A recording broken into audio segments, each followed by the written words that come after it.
akan lihat bersama mulai ayat 31. Kita baca mulai ayat 29 sampai 31. Kita baca mulai ayat yang ke-29 sampai ayat yang ke-31. Sama-sama kita baca ayat 1, 2, 3. Sekiranya mereka bijaksana, tentulah mereka mengerti hal ini dan memperhatikan kesudahan mereka.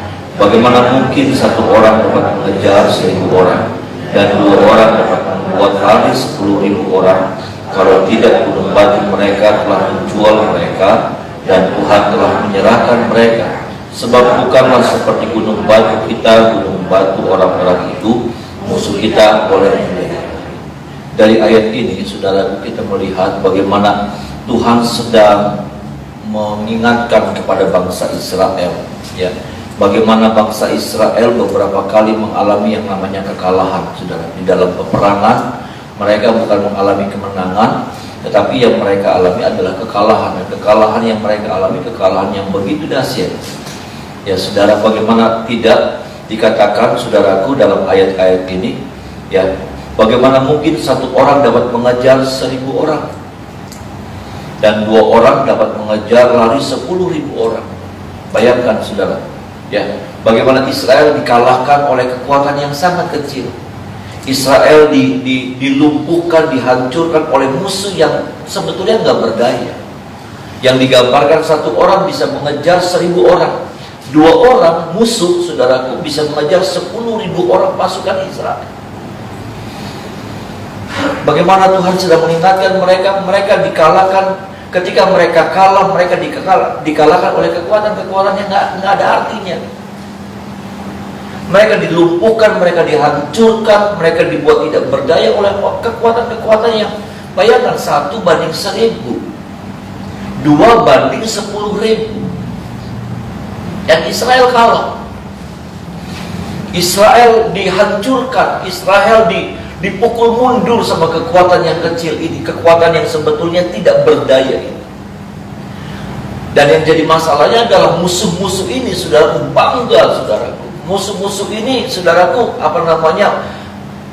jadi sombong, jadi angkuh, karena mereka merasa bahwa ini kekuatan kami yang bisa menghancurkan Israel. Ini kekuatan kami yang luar biasa yang sudah menghancurkan kekuatan Israel.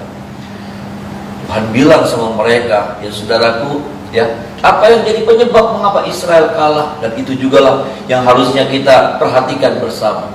Tidak ada kekuatan yang bisa mengalahkan kita. Ada amin, saudara? Ada amin? Tidak ada kekuatan yang bisa mengalahkan saya dan saudara. Cuma karena satu hal saja saya dan saudara kalah. Saya dan saudara akan dipukul, gak mudah dipukul mundur. Kita akan mudah dihancurkan. Kalau satu hal ini yang jadi penyebab. Apa itu, saudara? Baca sama-sama ayat yang ke-30. Ayat yang ke-30 sama-sama kita baca, saudara. 1, 2, 3. Bagaimana mungkin satu orang dapat mengejar 1000 orang dan 2 orang dapat membuat lari 10.000 orang, kalau tidak gunung batu mereka telah menjual mereka dan Tuhan telah. Ini yang jadi masalahnya. Ini yang jadi penyebab. Sekali lagi, saudara, tidak ada kekuatan yang bisa mampu mengalahkan kita selama kita menjadi miliknya Tuhan. Ada amin, saudara? Selama Tuhan di dalam kita dan kita di dalam Tuhan. Selama kekuatan saya dan saudara ini menyatu dengan kekuatannya Tuhan. Ini yang kita harus pastikan lagi. Hari ini dan besok dan seterusnya, seperti apa kita dengan Tuhan. Jangan sampai kita tidak menyadari bahwa ternyata Tuhan sudah tidak ada lagi bersama dengan kita. Ternyata Tuhan tidak lagi berjalan bersama dengan kita. Ternyata Tuhan sudah tidak ada lagi di pihak kita. Karena sehebat apapun, saudara, kalau Tuhan tidak ada bersama dengan kita, Israel itu hebat. Israel itu kekuatan yang sangat menakutkan. Ketika mereka keluar dari Mesir, saudaraku, saudara, bangsa-bangsa berpikir, ini kekuatan apa? Karena mereka tidak tahu, mereka belum mengenal Israel seperti apa. Tapi pada waktu mereka mulai berjalan, saudaraku, ya, dan orang-orang bangsa-bangsa sudah mulai mendengar bagaimana laut dibelah sama Tuhannya Israel, Allahnya Israel. Mereka takjub, saudara.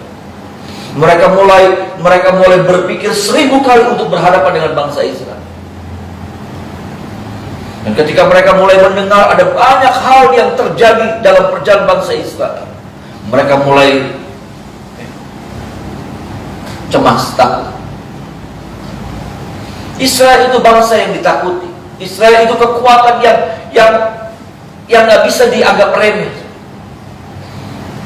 Sampai hari ini, ya, kalau kita bicara Israel itu kekuatan yang luar biasa dalam hal peperangan, dalam hal pertempuran. Ini satu kekuatan yang luar biasa.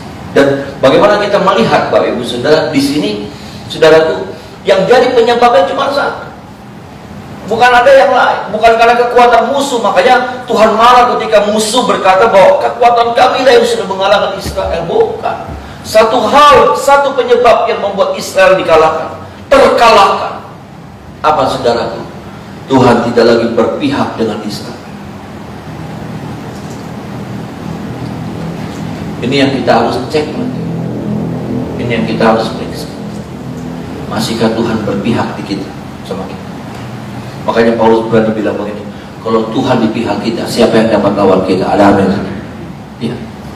Paulus bilang begini, kalau Tuhan di pihak, siapa yang dapat lawan? Cuma satu.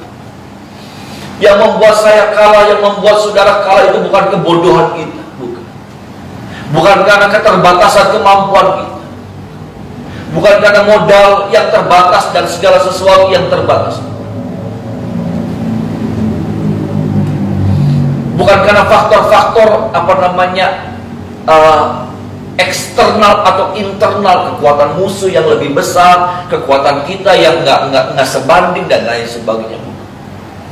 Kalau bicara seperti itu, kita akan ketemu sama hal-hal yang seperti itu. Keterbatasan, kemampuan kita yang terbatas, sedangkan kekuatan lawan lebih besar dari kita.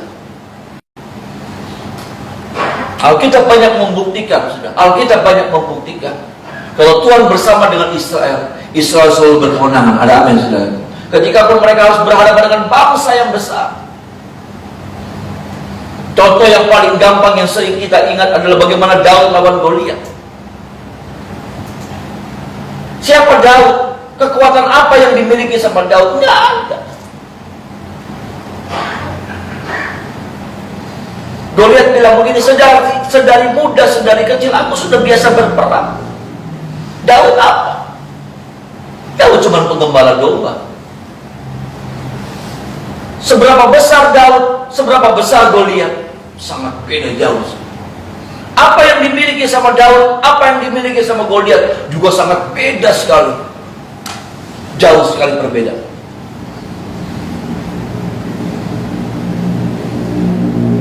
Tapi apa? Tuhan di pihak Daud.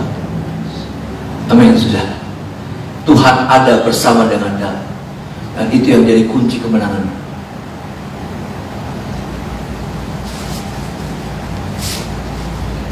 Pastikan, saudara, karena ini adalah kunci penentu kalah dan menangnya saya dan saudara. Di sini yang jadi penentu kalah dan menangnya. Seringkali ini yang kita abaikan. Kita lebih mementingkan hal-hal yang lain, faktor-faktor yang lain, dan kita berpikir faktor yang lain ini menjadi penentu kemenangan saya dan kemenangan saudara. Faktor penentu dalam hidup kita, kemenangan kita adalah kalah dan menang kita adalah ada Tuhan dan tidak adanya Tuhan lebih. Percayalah.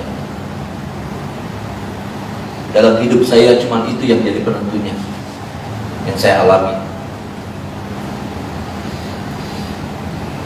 Saya kalah kalau tidak ada Tuhan di pihak saya kalah. Tapi kalau ada Tuhan di pihak saya, mau kekuatan kayak apa pun. Itulah sebabnya jangan takut hadapi hari esok. Ada amin, saudara. Jangan takut.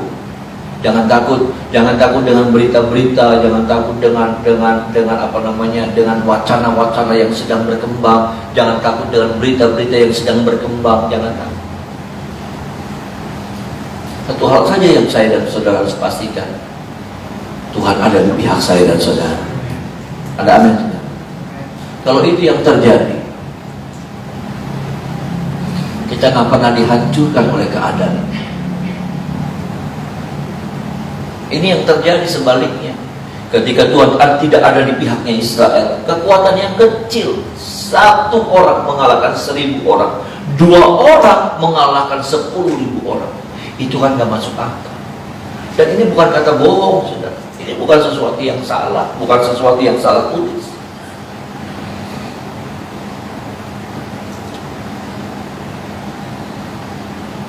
Ini yang harusnya kita renungkan. Ini yang harusnya jadi prinsip saya dan saudara. Terlalu banyak anak Tuhan tidak menghargai yang namanya kehadiran Tuhan dalam hidup. Terlalu banyak anak Tuhan anggap enteng hal yang seperti itu.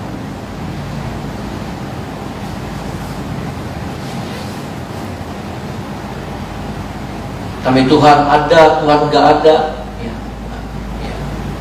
Bulan gitu.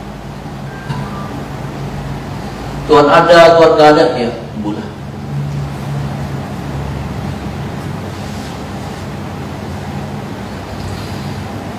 Hidup ini ke depan tambah berat, saudara. Hidup ini ke depan tambah berat. Cuman satu yang membuat akan ada orang-orang yang tetap survive menghadapi segala sesuatu di hari-hari ke depan, dengan segala goncangannya, dengan segala perubahannya, dengan segala kesulitan-kesulitan. Cuman satu, kalau orang itu berjalan bersama dengan Tuhan. Pastikan saya dan saudara berjalan bersama dengan Tuhan. Ada amin, saudara? Pastikan, saudara. Saya percaya, nggak mau tahu kita, nggak mau tahu. Karena apa? Karena bagian-bagian sulit itu bagian Tuhan yang menyelesaikan buat saya dan saudara. Amin, saudara. Bagian kita cuma melekat sama Tuhan. Orang bilang sama saya terlalu bodoh ya murid. Enggak.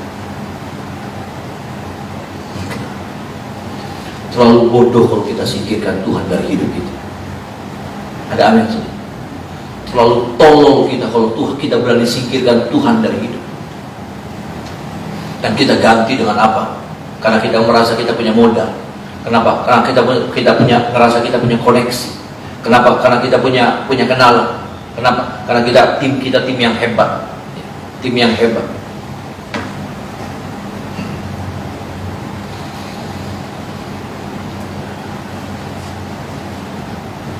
Modal saya cuma satu.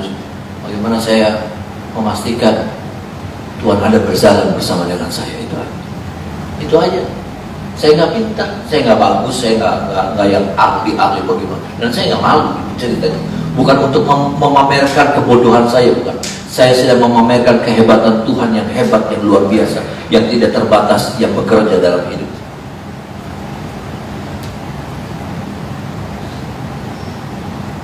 Pastikan ya sudah, pastikan. Dengan cara apa? Saudara beribadah dengan sungguh-sungguh. Saudara belajar hidup sesuai dengan firman. Cek lagi hubunganmu dengan Tuhan seperti apa. Itu cara kita memastikan ada Tuhan tidak di pihak kita, atau dia sudah ada, dia sudah berpihak, dia sudah punya jarak. Hal yang paling mengerikan, makanya sudah kalau sudah lihat di dalam apa ya saya apa? Kitab mana tuh saudara? Yang Tuhan, roh Tuhan saudaraku, roh Tuhan digambarkan ya. Roh Tuhan digambarkan dia meninggalkan bait Allah. Dan kalau saudara lihat cerita selanjutnya itu mengerikan. Ketika roh Allah itu meninggalkan bait Allah, saudara, karena bait Allah itu tempat tinggalnya Roh Kudus, roh Allah ya saudara. Ketika roh Allah itu meninggalkan bangsa Israel, Yehuda, saudaraku, Yerusalem ya. Saudaraku, bait Allah, maka yang terjadi selanjutnya itu mengerikan. Apa saudara? Nggak berapa lama itu Babel menyerbu. Wah,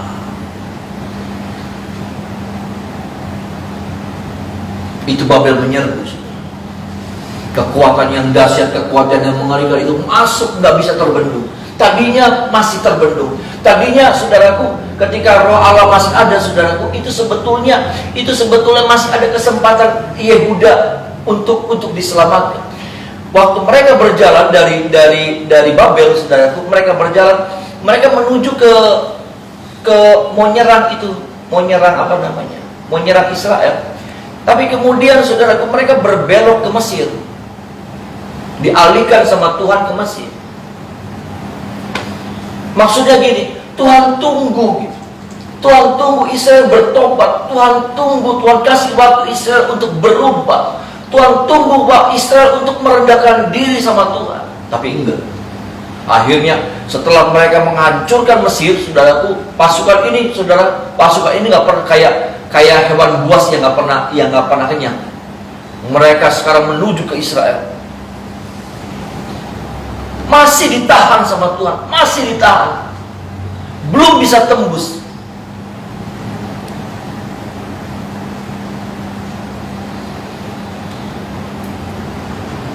Ini sudah. Tapi kemudian Roh Tuhan, kalau sudah baca ya, tapi Yeskiel kalau tidak salah, Roh Tuhan tuh pergi, ya saudara, mulai ninggalin ada di pintu gerbang, ya saudara. Lalu kemudian di pagar bait Allah, ya saudara. Lalu kemudian dia pergi. Itu kan kayak sebetulnya Roh Tuhan tuh kayak berat tinggal. Roh Tuhan tuh kayak nunggu. Israel ini butuh saya enggak? Israel tuh membutuhkan aku enggak? Dan ternyata Israel nggak membutuhkan mereka, nggak membutuhkan Roh Tuhan. Makanya Roh Tuhan keluar, dia hinggap di mana gitu saudara ya, di pintu kalau nggak salah ya. Terus dia hinggap lagi di pagar bait Allah. Lalu kemudian akhirnya ketika tidak ada kepedulian Israel, Yehuda ini khususnya kepada Roh Tuhan, akhirnya apa? Ya, pergi, tinggal. Saat Roh Tuhan pergi, sudah cerita selanjutnya itu cerita horor. Percayalah, kalau Roh Tuhan tidak ada bersama dengan saya dan saudara, cerita hidup kita besok-besok akan horor. Sungguh, saya nggak nakut-nakutin saudara. Kenapa? Karena kita tuh digambarkan seperti domba di tengah-tengah serigala. Arti sudah, ya. Yang selama ini jaga kita, karena ada gembala yang baik menyertai saya dan saudara. Amin. Dia yang memelihara kita, itu yang membuat serigala-serigala nggak bisa nyaplok. Itu yang membuat serigala-serigala terdiam. Tapi dia tunggu sampai gembalanya pergi, sampai gembala tinggal. Karena selama ada gembala, serigala-serigala ini cuma bisa muter, cuma bisa nakutin, cuma bisa intimidasi. Tapi kalau gembala ini ninggalin domba sendirian, habis kan. Sehebat apapun saudara dan saya, kita cuma digambarkan seperti domba. Apa itu domba? Domba itu nggak punya kekuatan apa-apa.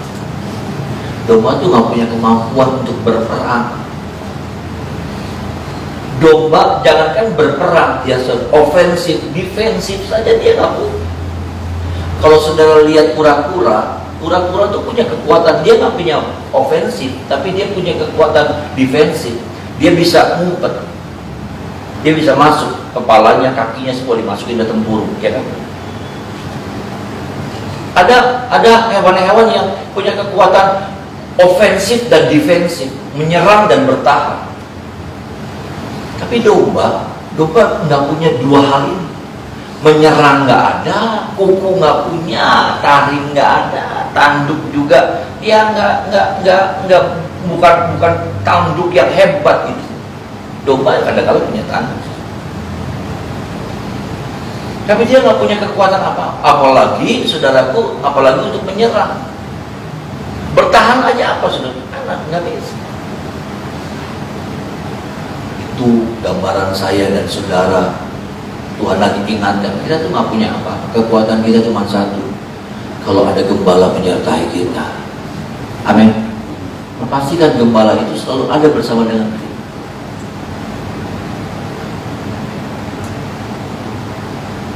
Kalau dia ada bersama dengan kita, dia akan bertanggung jawab atas hidup dan mati kita. Amin, saudara. Dia akan jaga usahamu. Dia akan jaga itu rumput itu, dia akan jaga. Makanya Daud bilang begini, dia bawa aku kepada rumput yang hijau dan kepada air yang. Jadi Tuhan, ini bagian yang pertama, bagian yang kedua. 52 saudara. Ayat 50. Sama-sama kita baca ayat 1, 2, 3. Engkau boleh melihat negeri itu terbentang di depan, tetapi tidak boleh masuk ke sana, ke negeri yang kuberikan. Saudara, kalau sudah melihat dalam perikopnya, ajal Musa mendekat. Dia disuruh naik ke Gunung Nebo. Dia hanya boleh melihat tanah Kanaan, ya. Dia hanya boleh melihat Musa, ya. Hanya boleh melihat tanah Kanaan, tapi Tuhan bilang begini, kamu nggak boleh masuk karena engkau sudah melanggar. Apa sih sebetulnya? Apa sih pelanggaran yang Musa buat? Apa saudara? Karena Musa marah sama Israel. Waktu Israel minta air, ya, makanya Tuhan suruh Musa bilang kepada gunung batu, keluar air. Karena Musa marah, jengkel, saudara, dia pukul gunung batu.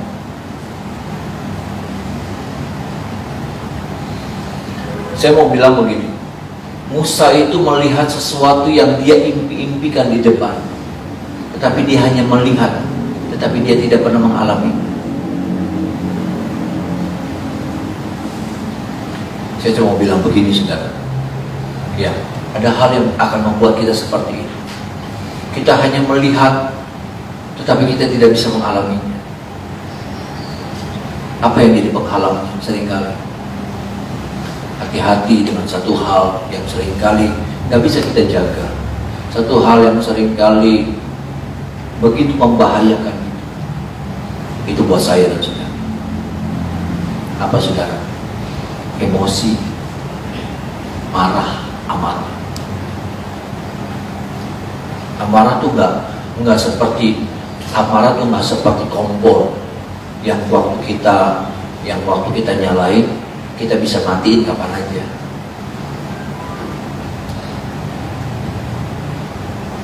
Amarah itu sesuatu yang ternyata berbahaya. Amarah itu ternyata bisa jadi penghalang berkat Tuhan dalam hidup saya dan saudara.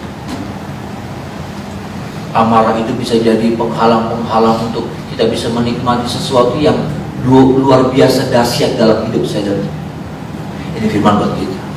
Karena setiap kita punya amarah, kita punya emosi, dan kita selalu punya alasan kenapa saya marah, kenapa saya emosi, ya kan? Kita selalu punya alasan. Musa capek, saudara, berkali-kali Israel terus begitu.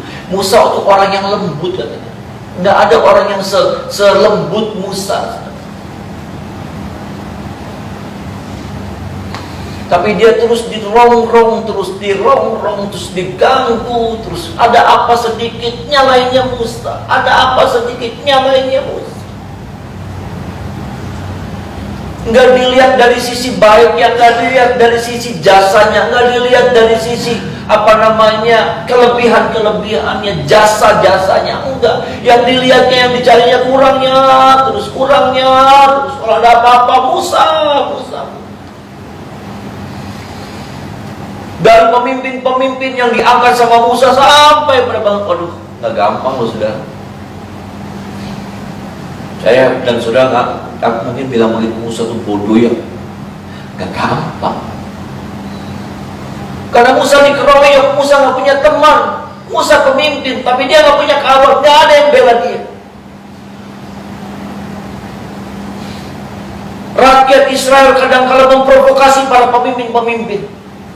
Nanti juga kadang-kala pemimpin-pemimpin di sekitarnya Musa memprovokasi orang-orang Israel supaya orang-orang Israel melawan sama Musa. Bayangin. Kadang-kala Musa nggak punya teman, saudara.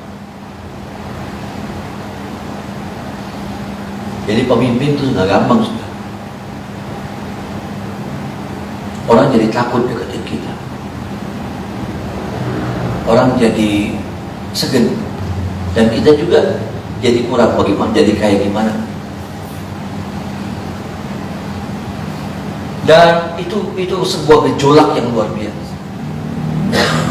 Dan ketika Musa nggak bisa tahan emosinya, ya saudara, dia tanpa sadar dan dia pikir juga apa sih salahnya, dia pukul gunung batu, pak.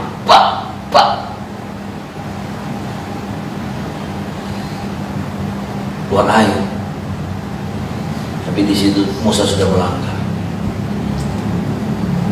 Saya cuma ingatkan kepada setiap kita, hati-hati. Ya, hati-hati dengan emosi. Karena setiap kita punya itu, saudara. Ya, kita punya emosi yang sama seperti itu. Ya, kita punya. Ada orang yang bisa menutup emosinya, tapi mukul belakang. Ada yang nggak kelihatan di depan, tapi di belakang. Ada yang nggak ke depan, nggak ke belakang, ke dalam, ngancurin diri sendiri. Ada. Tuhan tolong kita, saudara. Ya, Tuhan tolong kita supaya ketika kita hadapi situasi-situasi yang seperti itu, tetap firman Roh Kudusnya menjadi kekuatan buat saya dan saudara. Terkontrol gitu. Ya, bukannya kita nggak boleh marah, tapi apa ya? Kontrol. Karena kalau masalahnya kita nggak bisa kontrol. Kita udah nggak tahu lagi bagus nggak begini, boleh nggak begini. Kayaknya semua boleh semuanya, semuanya halal semuanya. Kalau kita lagi emosi semuanya halal semua, semuanya boleh semua. Terukur. Bahasa sekarang ini emosi yang terukur, terkendali. Ya, sampai kita tahu orang dunia saja pakai istilah ini. Ya, terukur, terkendali. Kita seringkali nggak terkendali. Saya seringkali nggak terkendali. Sampai akhirnya apa? Merusak banyak hal. Bahkan emosinya Musa, saudaraku, merusak apa? Merusak masa depannya. Sampai dia nggak bisa masuk tanah.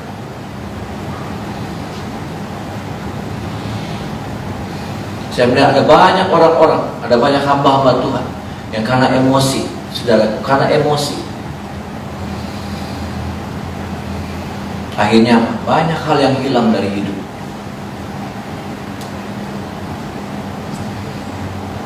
Tuhan tolong kita, Tuhan menguasai hidup saya dan saudara. Tuhan yang menjadi kendali buat saya dan saudara. Hati-hati, saudara, hati-hati. Firman Tuhan datang kepada kita semua, termasuk saya, hati-hati dengan emosi. Karena kalau kita biarkan, dia bukan hanya membakar, ya saudara, membakar orang, tapi dia juga akan membakar kita. Ya. Api itu seringkali sepertinya gampang kita kendalikan.